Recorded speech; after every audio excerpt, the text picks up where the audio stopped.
नमस्कार, कोटपुतली एजुकेशन में आपका हार्दिक स्वागत है। मैं पंकज शेरावत उपस्थित हूं आपके सामने महत्वपूर्ण जानकारी लेकर। जी हाँ, एक अपडेट है भैया, बहुत बड़ी अपडेट मैं आपके लिए कह सकता हूं।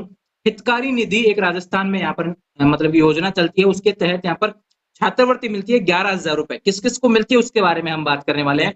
तो ध्यान रखें, इस साल यानी कि 2022-23 का जो सेशन रहा है, इसमें जिस विद्यार्थी ने 10th पास की है, ध्यान रखिए, जिस विद्यार्थी ने 10th पास की है और 70% से अधिक प्राप्त की हो, ध्यान रखिए 70% या इससे अधिक प्राप्त की हो, तो इसमें फॉर्म लगेगा। लेकिन एक कंडीशन और है भैया, सबसे बड़ी इंपॉर्टेंट बात कंडीशन जो ये है कि उसके पिताजी या फिर उसका जो परिवार है, मतलब कि उसमें क्या होना चाहिए, कर्मचारी जो होने चाहिए, शिक्षा विभाग में कर्मचारी होने चाहिए। ध्यान रखें, अगर शिक्षा विभाग में कर्मचारी हैं, पहली लाइन ही आप देख लीजिए, हितकारी निधि माध्यमिक प्रारंभिक शिक्षा राजस्थान बीकानेर के विभागीय कार्मिक जो सेवा में कार्यरत हैं। ध्यान रखिए, बीकानेर के विभाग के जो कार्मिक है, जो कि प्रदेश के सभी मतलब कि इसी के अंतर्गत आते हैं। ध्यान रखिए, प्रारंभिक शिक्षा हो चाहे माध्यमिक शिक्षा हो, सरकारी मतलब कि शिक्षक हैं, संस्कृत शिक्षा विभाग में छोड़कर। ध्यान रखिए, संस्कृत शिक्षा विभाग के नहीं होने चाहिए। उसके परिवार में कोई भी माता हो या पिता हो या भाई हो, कोई भी मतलब कि समस्त वर्ग के अधिकारियों कर्मचारियों के पुत्र पुत्री के माध्यमिक शिक्षा बोर्ड राजस्थान अजमेर द्वारा आयोजित कक्षा 10 की परीक्षा में 70% या अधिक अंक प्राप्त किए हैं तो 11,000 रुपए छात्र छात्रा को एक मुश्त छात्रवृत्ति प्रदान किए जाने हेतु आवेदन आमंत्रित किए जाते हैं। ध्यान रखें, सबसे इंपॉर्टेंट बात है, मैं फिर से बता देता हूं, रिपीट कर देता हूं, इसकी क्वालिफिकेशन क्या है। 2022-23 का जो सेशन रहा है, उसमें आपने 10th क्लास में 70% से अधिक प्राप्त किए हों, लेकिन एक कंडीशन जो सबसे इंपॉर्टेंट वह होनी चाहिए कि आपका पापा जी या फिर मम्मी जी, ध्यान रखिए, आपके पापा जी या फिर मम्मी जी आपके मतलब कि शिक्षा विभाग में कार्यरत होने चाहिए। तो उनके लिए यहाँ पर नोटिफिकेशन देखने को मिल रहा है, क्योंकि यहाँ पर कर्मचारी आईडी लगने वाली है, उसके हिसाब से मतलब कि आपको फिर फॉर्म मतलब वेरीफाई होगा। तो ध्यान रखिए, फॉर्म बता देता हूँ कौन सा भरना है। ध्यान रखिए, देखो यहाँ पर परीक्षा परिणाम जून 2023 पहले लिख दिया गया कि अभी जो रिजल्ट आए थे उसमें आपका रिजल्ट आया हुआ होना चाहिए। ठीक है, ये जानकारी आपको मैं बताता हूँ कौन से बिंदु महत्वपूर्ण है। जैसे 10th क्लास की राजकीय महाविद्यालय होना, राजकीय विद्यालय होना चाहिए भैया, महाविद्यालय नहीं, राजकीय विद्यालय, मतलब कि सरकारी स्कूल में अगर पढ़े हुए हैं तो आपको मतलब कि यहाँ पे मिलने वाला है। 70% का क्राइटेरिया भैया, ध्यान रखें।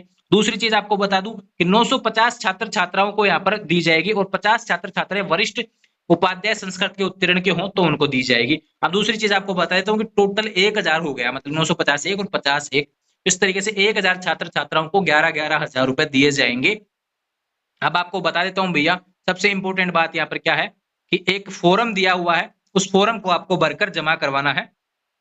निश्चित तिथि आपको बता देता हूँ, लास्ट डेट क्या होने वाली है, पहली लाइन ही पढ़ लीजिए भैया, विषय अंतिम तिथि आवेदन आमंत्रण की अंतिम तिथि 1 अगस्त 2023।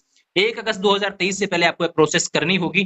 कुछ चीजें हैं जो आपको मैं बता देता हूँ, ध्यान रखें। इसमें वो ही प्राप्त होंगे जो मतलब कि अन्य राज्य के स्रोतों से कोई छात्रवृत्ति प्राप्त नहीं की हो। ध्यान रखें, कार्मिक के पुत्र पुत्री को माध्यमिक शिक्षा बोर्ड राजस्थान अजमेर अन्य राज्य के स्रोतों से कोई छात्रवृत्ति ना मिली हो, उनको ही मिलेगा। ध्यान रखें, तो 10th पास के विद्यार्थियों को अगर कोई छात्रवृत्ति नहीं मिली है तो आप आवेदन कर दीजिए, लेकिन आपके पिताजी सरकारी में होने चाहिए, सरकारी मतलब कि अध्यापक होने चाहिए, माताजी हो या पिताजी हो, दोनों में से कोई भी आपका मतलब कि सरकारी आपका होना चाहिए। तो ये चीजें हैं, और ध्यान रखें। अब फोरम जो आपका है, यहाँ पे देखो मैं आपको दिखा देता हूँ, फोरम जो यहाँ पर है, ये पीडीएफ आपको टेलीग्राम चैनल पर अवेलेबल करवा दूंगा भैया। देखो इसमें कर्मचारी का नाम दिया हुआ है, सारी चीजें दी हुई है, छात्र छात्रा का नाम, संबंध क्या है, उस तरीके से सारी डिटेल्स आपको भर के उसके बाद में कहा करनी पड़ेगी, प्रार्थना पत्र जिला शिक्षा अधिकारी सीबीओ कार्यालय से आपको अग्रेसित करवाया जाना है। इस फॉर्म को प्रिंट निकलवाना है, भरना है पूरा कंप्लीट डिटेल्स के साथ में, और सीबीओ कार्यालय से इसको वेरीफाई करके आगे भेजना है। ध्यान रखिए किसके नाम से भेजना है इस फॉर्म को, तो आपको मैं डिटेल्स यहाँ पे बता देता हूँ। उप निदेशक प्रशासन एवं सचिव हितकारी निधि जो माध्यमिक शिक्षा राजस्थान बीकानेर है, इनके नाम से भेजना है, जिसके बारे में पहले यहाँ पे 12वां नंबर का पॉइंट लिखा गया है। ध्यान रखें, इसको अच्छे तरीके से पढ़ लेंगे। तो ध्यान रहे, ये अपडेट है जो आपको आई है शिक्षा विभाग की तरफ से। फिर से बता रहा हूँ, 10th क्लास के वे अभ्यर्थी जिनकी 70% से ऊपर बनी है और जिनके माता पिताजी दोनों में से कोई भी एक सरकारी अध्यापक है, तो आपको 11,000 रुपए मिलने वाले हैं। लगाना है बस थोड़ा सा कर्मचारी आईडी जो आपके पिताजी माताजी की है, वो आपको लगानी है भैया, चाहे माताजी हो चाहे पिताजी हो, आपका कोई भी सरकारी कर्मचारी एक होना चाहिए। ये अपडेट है, बड़ी अपडेट है, 10th क्लास इसी साल 2023 में आपका मतलब कि पास हुआ होना चाहिए। तो ध्यान रहे, आने वाले समय से रिलेटेड जो भी अपडेट होगी मैं आपको बता दूंगा। अभी जो फोरम आया है, फोरम मैंने आपको बता दिया है, फोरम ये रहा, इसके जो क्वालिफिकेशन थी मैंने आपको बता दी है, कंडीशन जो थी सारी चीजें मैंने बता दी। इस फोरम को प्रिंट निकलवा लेना, टेलीग्राम चैनल पर पीडीएफ अवेलेबल करवा देता हूँ, टेलीग्राम चैनल का लिंक डिस्क्रिप्शन में दिया हुआ है, वहां से ज्वाइन कर लेंगे और इस पीडीएफ को प्रिंट निकलवा के भर के इसको वेरीफाई करवा के इसको भेज देंगे भैया, भेज देंगे मतलब कि इसको भिजवा देंगे वहां से। उसके बाद में आपको अकाउंट में सीधे आपको 11,000 रुपए देखने को मिलेंगे। तो ध्यान रहे, आने वाले समय से अपडेट्स के लिए चैनल को सब्सक्राइब करें, बहुत धमाकेदार अपडेट आप सभी के लिए। और 11,000 रुपए लेने हैं तो ये प्रोसेस करना होगा। जुड़े रहें चैनल के साथ, चैनल को सब्सक्राइब करें। Thank you.